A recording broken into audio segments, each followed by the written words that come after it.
Hi, I'm Christina, and this is New Ways Podcast.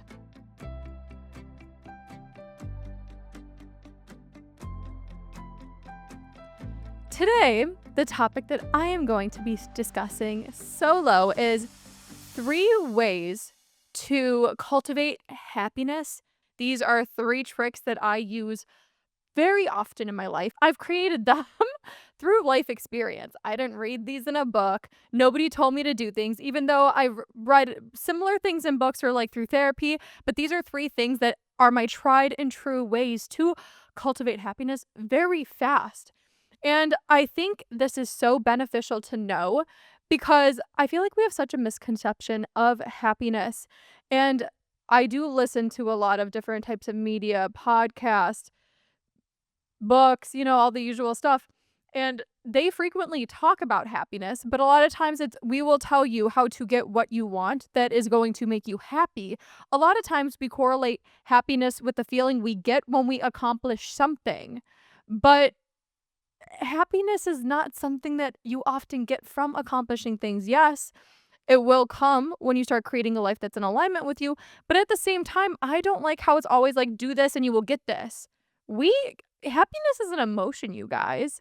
It's not a destination to be met. You can't really buy it. And once you accomplish goals, like that's cheap happiness. It's not everlasting. You can cultivate the feeling very instantly. And I do think it's beneficial to know how to do this and to use these tools because oftentimes what I see is people come to me and they want to accomplish a goal or they want something in their life because they think it's going to bring that feeling. But kind of backtracking is they'll get this thing that they thought was going to bring them joy and happiness and complete their life. And they get it and they're like, why do I feel miserable? Like, why am I not different? It's because oftentimes we think, once again, these things out there are going to bring us happiness, but happiness is within you. So if you can cultivate it now without chasing something, without putting in a lot of work to go get something, you can then kind of de-escalate your thought process and ask yourself, wow, I'm happy now. Like, I feel happiness. Is that thing that I was chasing actually something that I want? When you have the feeling already, it really puts things into perspective. Are you chasing that thing because it's going to give you this feeling? And now that you have the feeling that you want, do you really want that thing you were chasing in the first place? And that's why I think this is so beneficial. Let's get into it. The first way that helps me cultivate happiness in my life, and I hope that if you guys practice it, it will help you as well, is romanticizing life. And what does romanticizing life mean, you may ask? Romanticizing life is taking your time with things for me. When you do actually learn to slow down instead of rushing through your life, slowing down and adding a little bit of more magic into the dull moments, the everyday things, is a way to start cultivating happiness. Think about it a few times in your life where you're like, wow, this is just extremely magical. Or maybe a partner romanced you away. You do realize you don't have to wait for other people to bring romance into your life. You don't have to wait to go across the world to experience romance. You can do it every day. Some ways that I do it is on very, very rare occasions, I might not have flowers, but chances are if you step into my place, I always have some fresh cut flowers in my apartment because I look at those flowers and it puts a smile on my face. I'm looking at them right now, you guys. It puts a smile on my face, and that's happiness right there. I look at them and I remember why I bought them. It's because I love myself, and that makes me happy. Other little things that I do to romanticize my life is, and my first thought when I'm about to say this is, well, that costs money. You guys, money is going to come and it's going to go. And a lot of times, too, when you are happier, you get more energy so you can do more things and maybe even make more money in your life. What was it? Where attention goes, energy flows. So when you're happy, a lot of times you're going to attract things that are good for you because people see you vibrating at that frequency and you're just walking with a little bit more pep in your step. So as much as you're like, that $10 flowers, that like $20 candle, you guys, it's worth it. Trust me. It is so worth it. And when you think about it, you will probably spend a fuck ton of money chasing things that are going to make you happy anyways. So why not try the littler, cheaper things first, okay? Anyways, I digress. Back to my spiel. I love lighting candles. When I'm cooking, I will play music and I will light a candle. Or when I wake up in the morning, the first thing I do is I open up my door, smell the fresh air, and I light an incense because those are things that make me happy. Romanticize your life, over exaggerate things. Why the hell not? It is your life. You choose how you want to experience it. And other people might be like, that's unrealistic. You don't live that beautiful of a life. I'm like, are you in my head? Do you know what I'm thinking? I do think life's that fucking beautiful. And you can too. Romanticize your life, guys. Other ways you can romanticize your life. And I feel like I have so many different spiels about how I feel like we stigmatize things or we box things up. But romanticizing doesn't have to just mean like flowers and candles and bubble baths, which are all fabulous things. But it means learning to treasure everything in life, slowing down and choosing to apply things that are just going to make that experience more richer. So another way to romanticize your life is I'm sorry. Anybody who probably sees me thinks I have a fuck ton of energy, and I think I do, but I'm like, every morning when I'm getting ready in my bathroom, music is on. I am dancing my little heart out. I love my car. I have a convertible. The music is always up high, and I'm dancing in my car pretending like I'm in a music video. Romanticizing is not your stereotypical love romance type of thing. You can romance your life, and once again, just choosing to make the experiences that you are having more enjoyable, having fun, like adding excess emotion. Don't be scared of your emotions. Emotions are good for you. Joy, happiness, those are emotions. They are good for you. And even the downtimes, though, like when you do learn to be friends with them, they add a little bit of sweetness into it. I'm not going to get into that. That's another day for a podcast, is learning how to find the beauty in the bad. But that's number one, you guys. Learn how to romanticize your life. That has been so beneficial in my life. And sometimes I'm so extra with this. It makes me smile and it makes me laugh at myself. And I'm like, look at me just choosing to be happy in life, choosing the joys in life. And even this popped into my head. Something that I also think is very romantic is just closing your eyes, breathing deeply and saying, oh, this feels good. Anyways, besides that little romantic moment I just had with you, romanticize your life. What I've also realized too is these habits that you will start to do can rub off on your friends and family. They'll start to notice, hey, you look happier. How'd you do that? Or when you start to romanticize things too, you can bring people with you. I love it when I'm like, I was in Joshua Tree not too long ago with friends, and we were sitting outside looking at the stars, and I'm like, this might take me a minute. It took me maybe 5 minutes, but I'm going to take the time to do this. I went inside, grabbed all the blankets off of the couches, the beds, went back outside. We kind of had like a day bed in the backyard, and I decided to push the 2 day beds together so we can all lay on one big bed together. I brought us out pillows and blankets. And we landed up probably staying outside staring at the stars so much longer than we would have if we were just sitting in the lawn chairs. And to me, that is romanticizing life. I'm like, let's get cozy. Let's have some fun with this. And it enriches other people's life around you. So it's not a selfish thing to do things for yourself. Bring people along with you. And chances are they would be like, oh, this is actually pretty cool. I should start doing more shit like this. So that's number one. Number one also kind of trickles into number two as well. Number two, what I do to make myself happy very, very swiftly is choosing to slow down, which kind of goes into one, but noticing the beauty that is all around me without necessarily having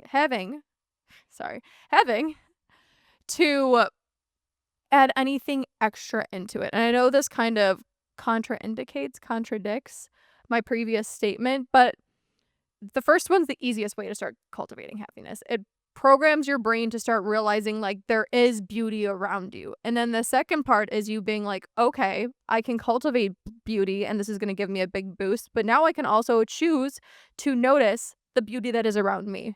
So all these little steps that I'm giving you are kind of like the easy steps. You guys, it is for many people easier to do something physically to start programming their body and their minds to think that way versus just, okay, I'm going to sit here and I'm going to think about it. Physically doing things in your body helps, like, neuroplasticity helps you, like, get into that habit and get into, like, that muscle memory of doing things. So that's why 1 is the first one. 2 is, once again, realizing the beauty that is all around you. When you do actually take a beat, slow down, look around, or even if you are, like, in a rush somewhere, get out of your fucking head. There are some times where I'm, like, driving my car and I'm like, "Oh shit, I'm running late. I kinda have to get there."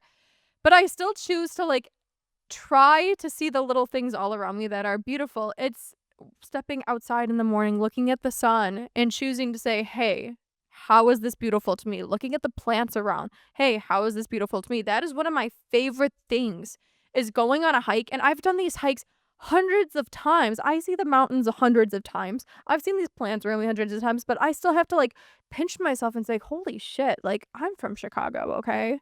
I've been in LA now for 4 years, and some people are like, "Oh, that's long enough for it to get old." It doesn't get old because I choose to see the beauty in absolutely everything and anything. I feel like nature is just a really, really good go-to in order to make you see the beauty in things around you because, I mean, nature is beautiful, you guys. I'm sure in the corner of my screen, if you are watching this podcast, you can see my plants. I love my plants. But learning to notice the beauty that is all around you. And besides it just being nature, because that's my thing, you might have other things that you find beautiful too. Really take the time to see that. A lot of times I will be sitting somewhere and I'll think, what other things are beautiful in my life? I have to think of my friends. Are my friends perfect? Hell no. Am I perfect? Hell no. Nobody is. And we've definitely had our ups and downs, but, like, the relationship that we have built is so beautiful. And I love them and I think they are beautiful people and that is why I hang out with them and that is why we have so many good experiences. So, like, I just realized when I'm with a friend, I'll be staring at them and I'm like, "Oh, I fucking love you." That is beautiful. If you do like doing your makeup, I was putting on my mascara before this and I was like, "Oh, this is kinda like painting. Like, this is fun," and then you step back and I'm like, "Damn." Not to sound conceited, but I'm like, "I am beautiful, and it's beautiful that I can be here, like, doing these things." Find beauty in the things that you like. Oftentimes too, I'm just trying to think of how this can relate to men as well, because I know makeup is more women, even though, hey, guys out there, if you love makeup, do your thing, love you. But for instance, like cars, I do love cars. I love my car. I will say I have a very nice car, but my dad also has an older car that he took really good care of. And like staring at it being like, I have this. Isn't that so cool? Don't never let the magic disappear in your life. And if it has, find a way to bring it back, which is honestly, besides just like noticing the beauty and everything around you to bring happiness, is be grateful. I know life can be rough, you guys. I fucking know. I'm not saying I've been in the worst situations, but I've definitely been through the ringer a time or two. And when you look back at the grand scheme of things, oftentimes, like, if you really, really look at it and, like, you kind of don't overthink, but many times it's brought you to where you are today. And to me, that is beautiful. Learning to find beauty in the journey. And I do think that maybe that's like when you've been practicing this a while, you can kind of start to pick apart your life and be like, okay, where can I find beauty in the things that I never thought were beautiful? But start with the basics. Very, very basic things like what can I see that's around me that's beautiful? And then you can go deeper. And that now, you guys, I love this because it's flowing so well. Now that I'm kind of getting into like, eventually you should be able to get to a point where you look back in your life and you are actually like grateful for all these things. And even the messy moments seem beautiful to you. This is step number 3. It's all coming together to say the least. Number 3 is practice 1 and 2. And I know you're like, "Really? There's not a third trick? Come on." That is a fucking trick, okay? Like, this is none of these things are things that you can just do once and your life's gonna change instantly. We do live in a microwave generation where all of us think that, "Hey, I'm gonna get happiness right away," or, "Hey, I want this right away." Some things do happen right away. I do believe that when you are vibrating at that frequency and the more that you do like really, really engross yourself in things, things do happen faster, but there's really not that quick of a fix. Even like with pills, and I'm probably saying this because I'm in the medical field, like you're going to be on them the rest of your life. It's not necessarily a quick fix. It might make you feel better in the moment, but like long term, like that's a long term commitment, you guys. I digress. That's not what this is about. But yeah, number 3 is practice 1 and 2. Because it's just like everything else in life. The easiest thing to compare it to is like you're going to the gym. At first, you're going to be like, I'm getting strong, right? You might feel like good or cool because you're starting to learn the equipment, but then like in the middle it, you might like everything. There's always momentum in the beginning. Try to keep the momentum going. And I'm not saying it's going to be consistent momentum. You're going to have your ups and downs, but try your best to stay consistent. That's why we start with number 1, which is physically doing things, because it's kind of like you get that dopamine right away from doing something. Where when you have to think and actually put in thought, like that takes a little bit more time, which is why step 2 is 2, because it's like within you.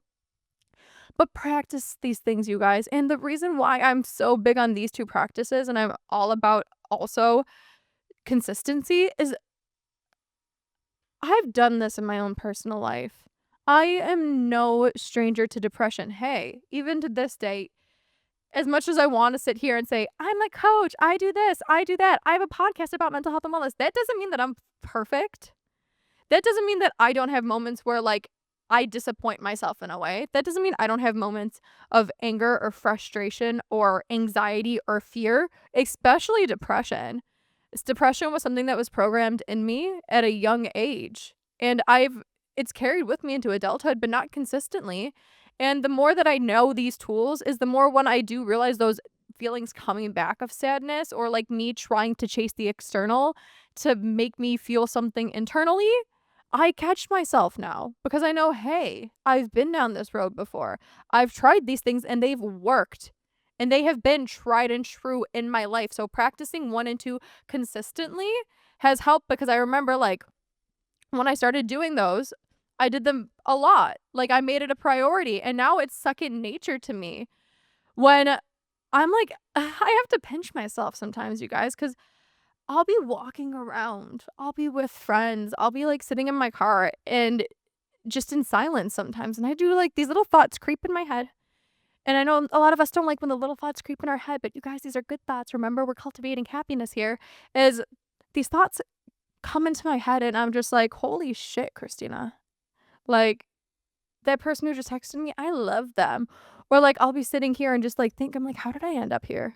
Life is such a beautiful ride. Or even like, just, I drive my car every day. And I'm just like driving it sometimes and I'm like, damn, like it's so beautiful out right now. Like I check myself really quick. There are mornings I will wake up and I'm just like, ugh. And I'm like, I'm gonna go about my day like everybody else does. And then really quick, something will remind me because I've programmed myself now to be like, oh, I've seen something like that and I think that's fucking beautiful. You are programming your mind now to be happy. And I do get where people are always like, happiness is a choice. I agree and I disagree with that. Like, unless you have the tools to cultivate happiness, like, it's harder for people.